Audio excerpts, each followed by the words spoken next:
इंतजार करने के लिए, परंतु अभी तक लौट के नहीं आए हैं। आज मैं अपने पुत्र का इंतजार करती हूँ। हमें ऐसा महसूस हो रहा है कि मेरे पुत्र आज शिकार करके अवश्य लौटेंगे, और ना जाने आज कहाँ पे प्रोग्राम करने के लिए आए हैं। भाई अंदर में तो दारू का एकदम ढेर लगा दिया है, पता नहीं कहाँ से आया है। हेलो, ठीक है, मैं पुत्र का इंतजार करती हूँ।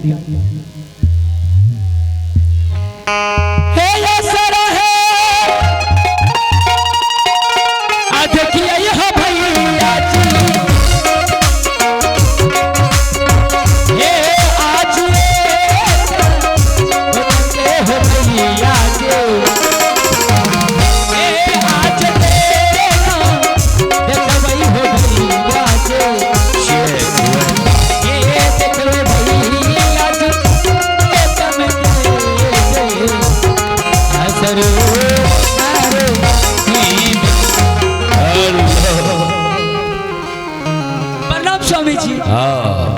चिरंजीवी हवा, खुश रहो महारानी, खुश रहो। लेकिन इस समय तो तुम्हें महल में रहना चाहिए, पूजा पाठ करना चाहिए। लेकिन यहाँ तुम्हें सिंह दरबार में देख रहा हूँ, यहाँ तुम क्या कर रही हो? स्वामी जी देखिए ना, मेरा उत्तम बेटा। उत्तम? हाँ। क्या हुआ उत्तम को? स्वामी जी कहाँ गया वो? स्वामी जी देखिए ना, वो तो जिद करके शिकार करने के लिए जंगल चले गए हैं। अरे क्या तूने उसे जंगल जाने की इजाजत दे दी? अरे पागल, बताओ। उत्तम कुमार अभी नादान है और जंगल में बहुत बड़ा बड़ा जानवर रहता है। भगवान मुझे एक ही पुत्र दिया है, उत्तम कुमार को कुछ हो गया जंगल में तो बताओ, पुत्र के नाम से मुझे हाथ धोना पड़ जाएगा। बात बोल रहे स्वामी जी, मैं उत्तम को बहुत रोक रही थी। तूने क्यों इजाजत दी उसे जाने की? जंगल जाने से पहले मुझसे क्यों नहीं मिलवाई? इसलिए स्वामी जी वो तो मरने की बात करने लगे। बोला माँ मुझे नहीं जाने के लिए दोगे तो मैं मर जाऊंगा जाल का। क्या? और क्या धमकी देने लगा स्वामी जी। उत्तम कुमार तुम्हें जहर खाने की धमकी दी? हाँ स्वामी जी। अच्छा ठीक है, वो छत्री कुल का बालक है।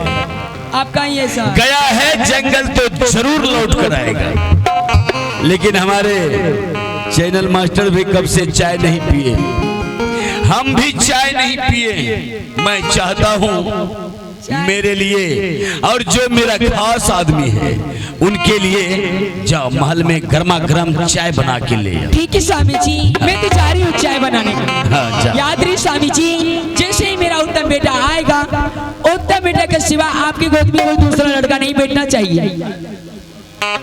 क्या? हाँ स्वामी जी, उत्तम बेटा के सिवा आपकी गोद में कोई दूसरा लड़का नहीं बैठना चाहिए स्वामी जी। अरे ये तुम क्या बहकी बहकी सी बातें कर रही हो? जब मुझे एक भी पुत्र नहीं था, तो एक दिन भी किसी बच्चे को अपने गोद में हम नहीं बिठाए। अब तो अपना बेटा मुझे हो गया, तो अपने बच्चे के सिवाय हम दूसरे बच्चे को क्यों गोद में बिठाए? कहने का तात्पर्य है स्वामी जी, जैसे मेरा उत्तम बेटा आएगा आप उसे अपनी गोद में बिठाएंगे। ठीक है, लेकिन देखना चाय में पत्ती तरह ज्यादा डालना। वो नहीं पीजिएगा। हाँ जा। चाय नहीं, वो नहीं। ओहो, कॉफी भी पिएंगे समय मिलेगा तो। ठीक है स्वामी। आप लोग समझ रहे हैं मेरी महारानी कॉफी की बात कर रही है। जाओ जाओ, विलंब मत करना, जाओ। अब देखिए सिंह दरबार में हमें पुत्र का इंतजार करने के लिए बैठना होगा, लेकिन बैठने के लिए सिंहासन नहीं है, एक कुर्सी लगी। और मेरा महामंत्री भी छुट्टी में गया है। कहाँ गया है वो? अपना ससुराल बगल में पड़ता है, बिंटोली कदवा। अब हम इस दरबार में सिंहासन पर बैठ के अपना पुत्र उत्तम कुमार की इंतजार करेंगे, और मुझे पूर्ण विश्वास है कि मेरा बेटा जंगल से जरूर लौटेगा। हाय मेरे पुत्र लौट के आ जा, बिन तेरे जिंदगी अधूरी है। आओ बेटा आओ देखिए, तुम्हारा पिता बेसब्री से तुम्हारा इंतजार कर रहा है। हाय मेरे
ये चलते चलते कहाँ आ गए मित्र जी? मित्र जी यही अपना सिंह दरबार है।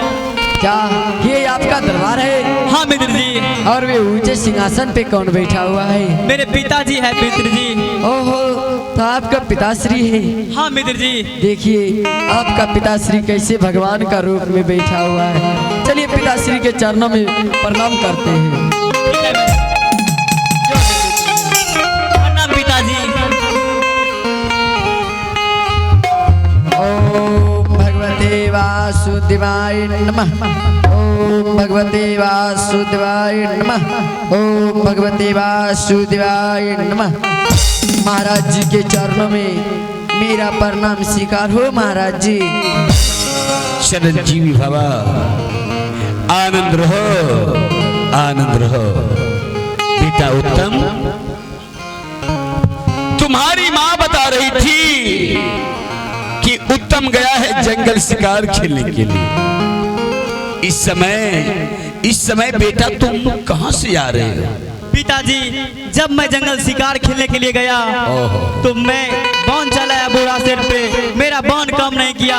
मैं जोर से चिल्लाया और इन भैया ने आके मेरे प्राण को बचाया। इसीलिए दोस्ती लगा के अपना महल लेके आ गया पिताजी।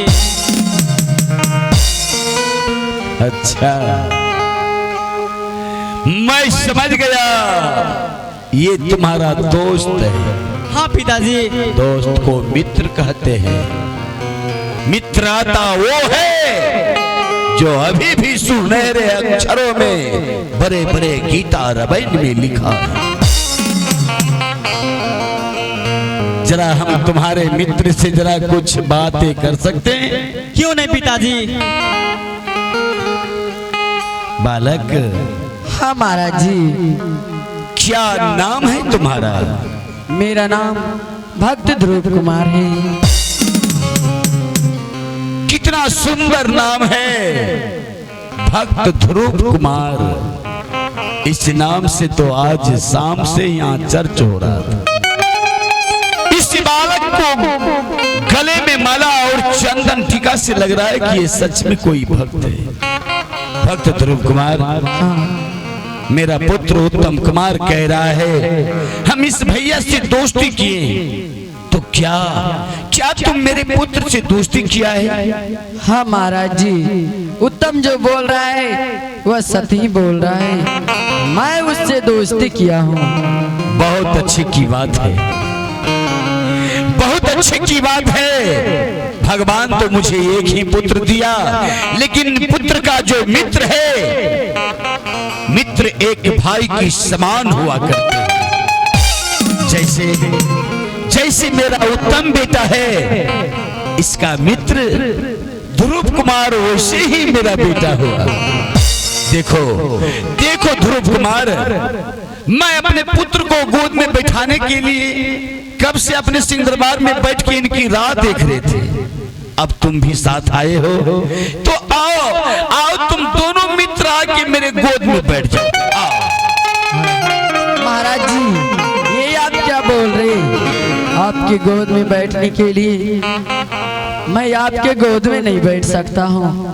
परंतु क्यों? इसलिए मैं देख रहा हूँ आपके शरीर में कितना राज साहिब पीताम्बरी पहना हुआ है, और मेरे शरीर में देखिए कितना धूल और मिट्टी लगा हुआ है।